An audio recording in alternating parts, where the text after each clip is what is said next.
Greetings ladies and gentlemen, and welcome to the latest video where I narrate two stories taken from Reddit. In the first story, humanity gaining sapience triggers something deep in the earth.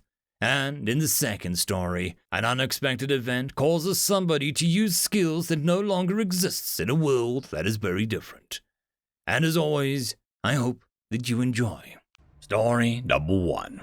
Earth, Humanity's Beating Heart, written by Ozzy Endeavor. Sentience is not uncommon in the universe. In fact, it is quite common. But sapience is something entirely different and so much more mysterious. When the spark of sapience ignites inside of a species, so too does it in the planet on which they live. The planet becomes aware of whom uses its surface, and it is aware of the one desire all sapients share: to leave. To journey into space, to explore the stars and to live amongst them, to never look back. The furious tug-of-war always breaks out without fail every time a new sapient species emerges. If the species win, they abandon the planet, leaving it dead and void of life as a shallow husk of its former self. If the planet wins, the species is confined to its surface for the rest of its existence. Any technological advances stopped in their tracks and left to rot away, unable to escape. This is how the universe worked for eons until another spark of sapience came to be on a third planet of an average G-type yellow dwarf star. Earth awoke to a new world, aware of creatures living on her surface. They could do things that she could not dream. They danced, they sang, they fought and killed. They built and destroyed, they loved and they loathed. She was fascinated by them and understood that she owed them her consciousness, for she only began to think once they did too, and they seemed to return the favor, without knowing that she was there to listen.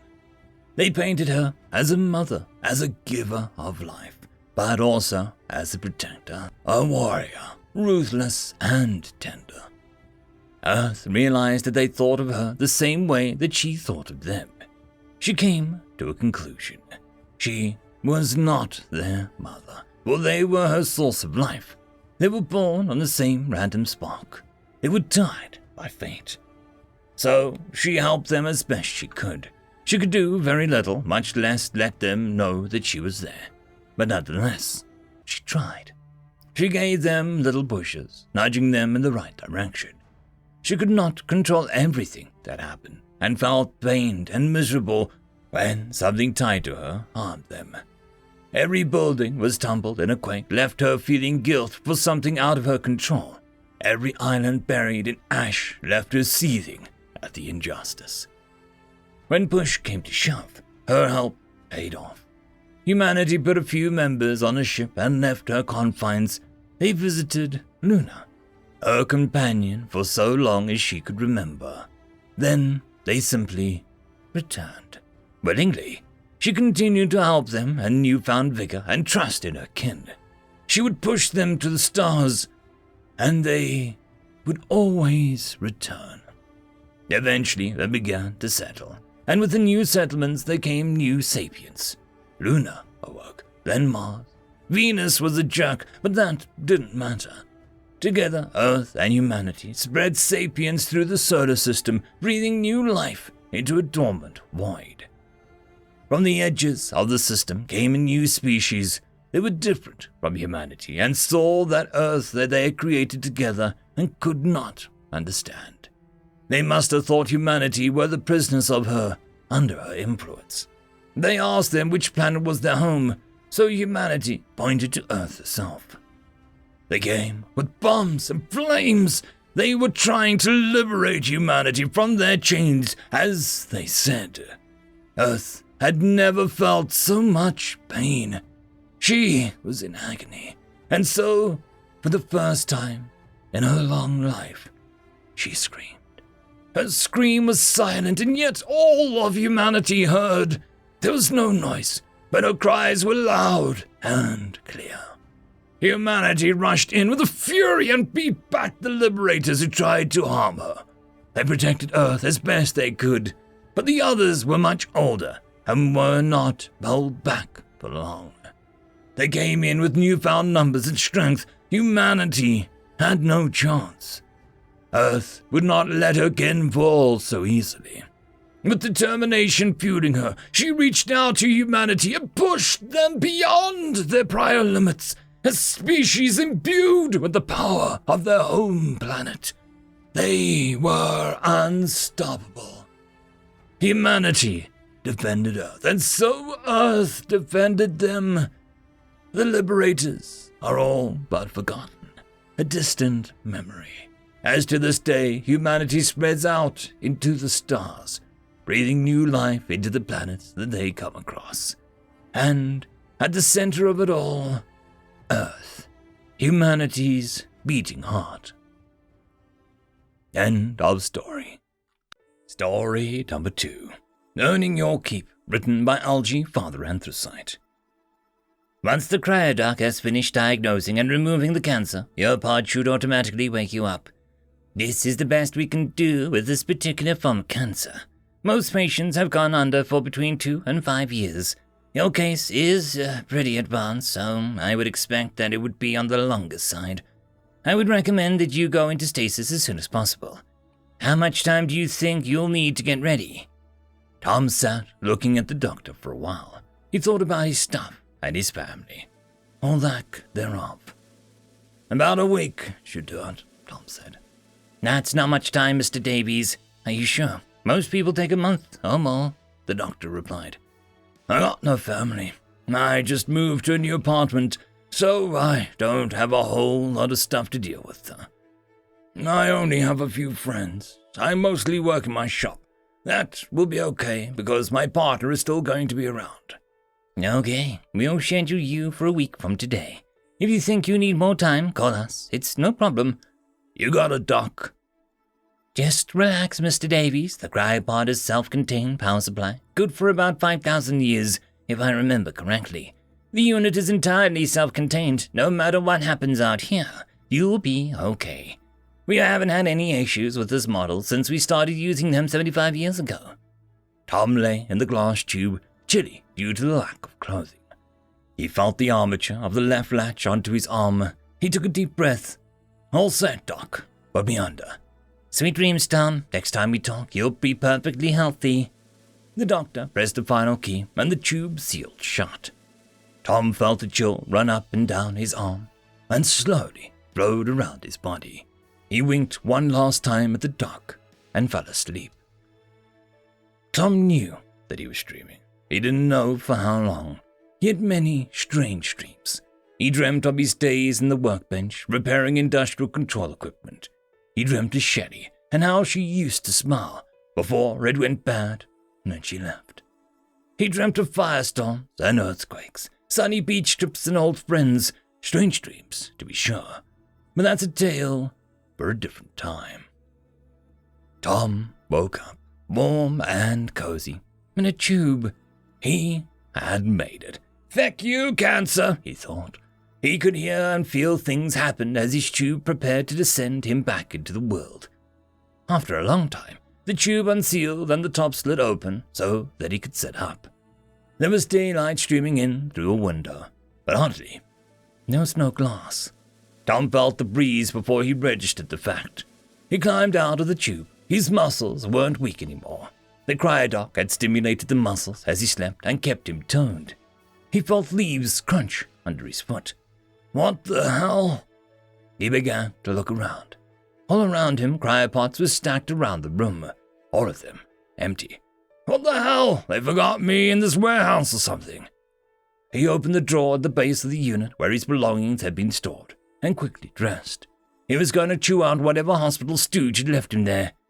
But he wasn't mad. After all, his cancer was gone. The screen on the cryodoc confirmed as treatment successful flashed on the screen. Tom started off to go find the doc and give her an earful. He wandered around the storage facility for a while until he found an exit. It must have been a holiday or a weekend. There was no one there. He walked outside, and that's when he realized. The buildings were different. He recognized a few, but some were gone, and there were a bunch he didn't recognize. But what really shocked him was that the buildings had at least been partially destroyed, and a strange forest had sprung up in the ruins. Feck! Tom wandered around the ruins, looking for anything useful. He was starting to get hungry. The sun was getting lower. He was on edge between the industrial area where he'd woken up and the residential area. He went up to the first house and knocked on the door. He didn't realize he was holding his breath until he felt the heart beating loudly in his ears. He let it out. No one was home, clearly. He tried the door and found that it had been forced open in the past. He stepped gingerly onto the house, looking around. He made a beeline for the kitchen. The cabinets were hanging open, the drawers pulled out. He hunted around for a while and managed to find a rusty can of what he thought were beans or peas. The label was particularly legible. Another few houses, and he managed a can opener and a few more cans of food. A pot, a chef knife, matches, and some mismatched cutlery joined the pile. In one house, he found a reusable shopping bag, which he used to carry his haul. In one yard, he spotted a barbecue grill and built a fire. He opened and cooked a tin of what he hoped was actually creamed corn. He was halfway through eating it when he spotted someone walking towards him from the end of the driveway. They were wearing leather buckskin clothes. The spear that he had looked homemade, but no less deadly, despite that. Tom put a pot down, along with a spoon, and held up his hands. Whoa, hey, take it easy, fella. I got no beef with you. I don't want no trouble. The man approached, his spear still held out, but he moved slowly.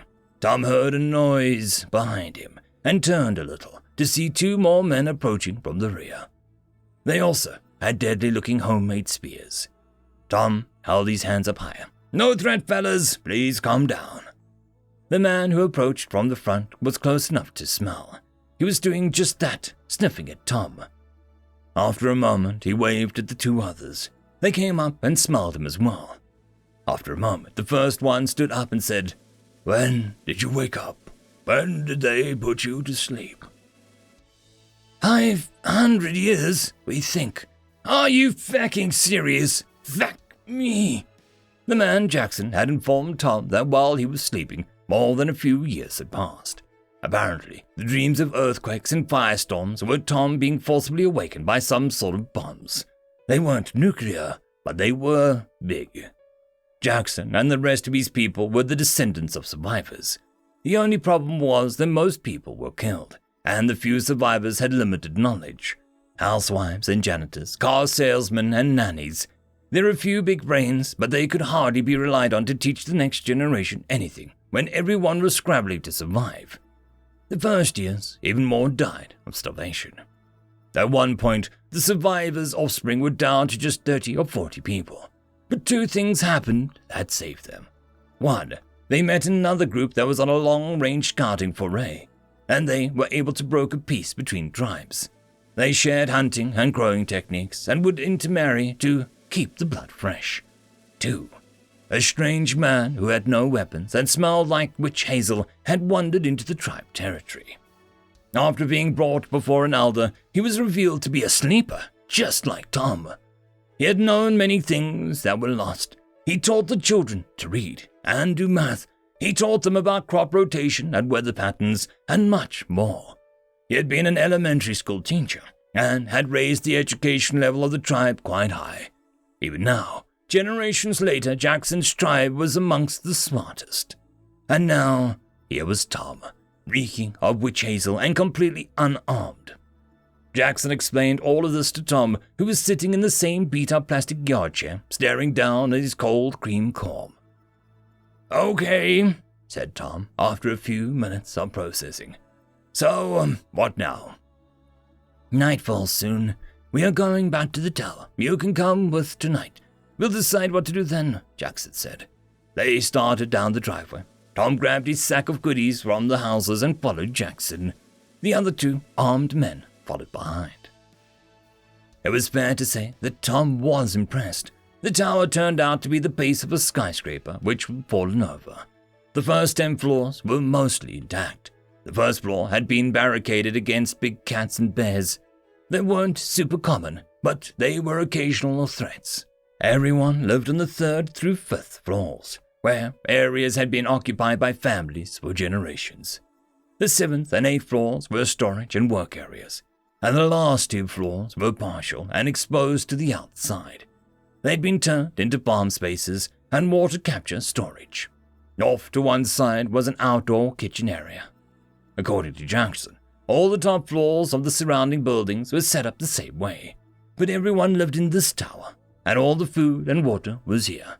There were a few hunters, but most of the clan farmed, or were craftsmen. Tom was introduced to the clan, and shown to a room normally reserved for visiting members of allied groups. Tom was wandering the tower with one of the men that he'd first met along with Jackson as his chaperone. After a week, he was getting a touch stir-crazy. He had tried helping out, but he just didn't have the skills needed for such an agrarian lifestyle. He was heading downstairs when Paulson stopped him. "This is the ground floor. There is nothing down here but ghosts of the past, contraptions that no one can understand." "Well, let me take a look. I might be able to find something useful," Tom said. Paulson thought about it for a minute, and then nodded. They headed down another level. "He knows the old ways from before. He claimed to be able to fix these things. I didn't think it would matter," Paulson said. Jackson nodded. He headed down into the dark basement. He wandered around in the murky darkness for a while, his small torch glittering as he walked. After a few minutes, he found Tom sitting at a bench, twisting 2 wires together. "Jackson, just in time. I found a stash of atomic batteries. Check this out." Tom touched 2 wires together, and a glow panel in the room's ceiling lit up. "Sweet, huh? If we find more of these or solar panel or 2, I might be able to get us some functioning lights, and maybe even some small appliances. If you can loan me a guard like Paulson, we can check out the buildings for materials." "How did you do that?" Jackson asked. "I just wired it up. I was a repair tech before I went under. If I can get to my old shop and my tools are there, this is nothing." "Congratulations, Thomas. You just earned your place in the tribe." End of story. Just a quick shout out to the T5 peeps. Bob the Dragon, Cat Crab Lobster, Data Magnet, Dark Machine, Bezic, Try Again 95, Pudic Yol, Astrea the Dreamer, Caspar Arnholtz, Cam Maxwell, Athelia, Meridian 117, and Jordan Bucksmorm. Thank you very much. And that, my friends, concludes this video. I hope that you enjoyed. There are links down below, both to support this channel and for the author of this fiction. Anyways, I hope you all have a fantastic one, and I'll see you next time. Cheers.